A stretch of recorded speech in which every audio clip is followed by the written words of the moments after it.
make the right play, make the right read, and I also know myself too. Know myself pretty well. What do you feel like in terms of just that third quarter defense? What kicked in for you guys? You feel like we made things harder on their scorers and tried to make them just have to make plays. And then just effort, energy, attention to detail, attention to the scouting report that started to come together for us. For both of you guys, how was it having campaign back on the floor and having this energy back on the From the get-go, you knew Cam was lit. In the locker room, he had us going and just came out with pace. That's Cam. You just got to run with him, and he got us going early. Everyone early, him and Holiday. So credit to those guys are just keeping us in rhythm and just keeping us in flow of our offense. But yeah, Cam brought great energy, and he just never brought his momentum down, even though he was missing some shots he can make. But I was telling him, I was like, bro, we up. He's doing a good job. You're finding open looks. Everybody's eating, and it's just, just first game, man. Not too down on himself.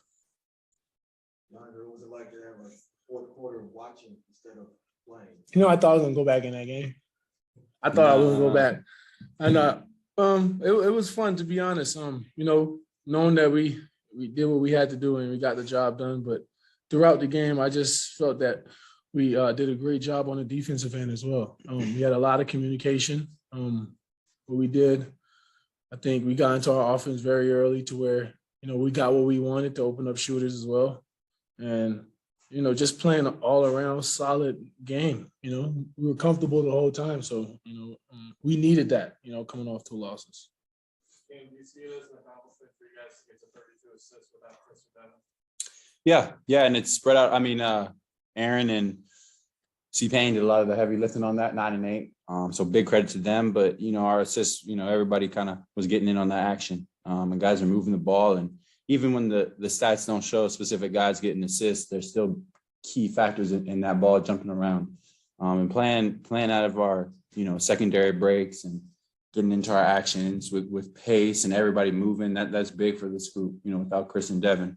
And you can see by the numbers across the board, a lot of guys chipped in that, 10 to 20 range.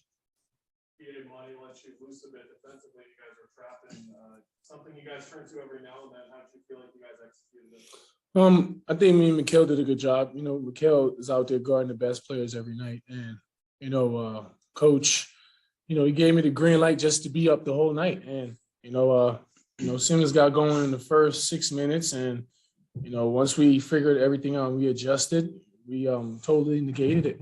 We was in the blitz the whole night. And I was telling Coach, I'm good. I do not, need to be, switching on nothing. Just keep me in the blitz and, have the backside rotate. And we did a good job of just communicating and making sure I was in the right place coming out that blitz. So, Mikhail did a good job as well, just putting pressure on that, man. You don't get enough credit on the simple things like that. But, yeah, Mikhail did a great job on that. With your ability to come around, is that something you feel comfortable with playing those blitz? Yeah, most definitely. I be trying my best to switch out, or if there's anything outside that paint for a little bit, just to go out on the perimeter to show these guards what's up. I'm doing it. I'm taking it. What was it like coming in and knowing and finding out that Devin wasn't? What was the initial? It was like we thought this campaign was just like saying we thought we were over the COVID. Yeah, I really thought it was shocked to hear that he was out for that. It was very random. But this team, man, we know how to adjust.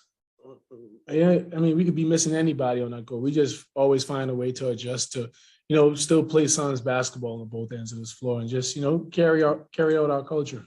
Yeah, the biggest point in that was just hoping he's okay, hoping he can take it quick and not have to deal with symptoms. Other than that, we'll hold it down from the meantime. It just, I think everybody's first thought was just his health. Mm-hmm. We'll hold it down in the meantime. We've all become a little more liberal, or our circles have widened. It's COVID and we go more places now. Is that on your antenna on that now? Do you have to change? It is still up. It's definitely still up because, COVID still does exist and it's still hurting people. But, as I think I don't know the number, so I can't speak too accurately on this, but there's not as many people in NBA protocols as there was, a little bit earlier. So hopefully as it wanes, it can stay away from the general population and us professional athletes at the same time. And, obviously if things turn worse, then changes will have to be made and we'll have to go back to the way things were just only about a year and a half ago. But as long as everybody can stay healthy, it's always nice to see your family and your friends. So as we stay healthy, that kind of expands a little bit. So the testing the amount of testing you guys go through for the COVID had reduced, right, since the first of the year. But now that you have a positive guy, you all have to start getting tested every day again. I'll say the guys that aren't boosted, that haven't got the additional vaccine booster. I'm all right. It's true, right? So, Yeah, because I'm definitely one of those that haven't gotten the booster yet, but I have to test before I, do anything that's team activity or in a facility just to stay on top of things like this. Mhm.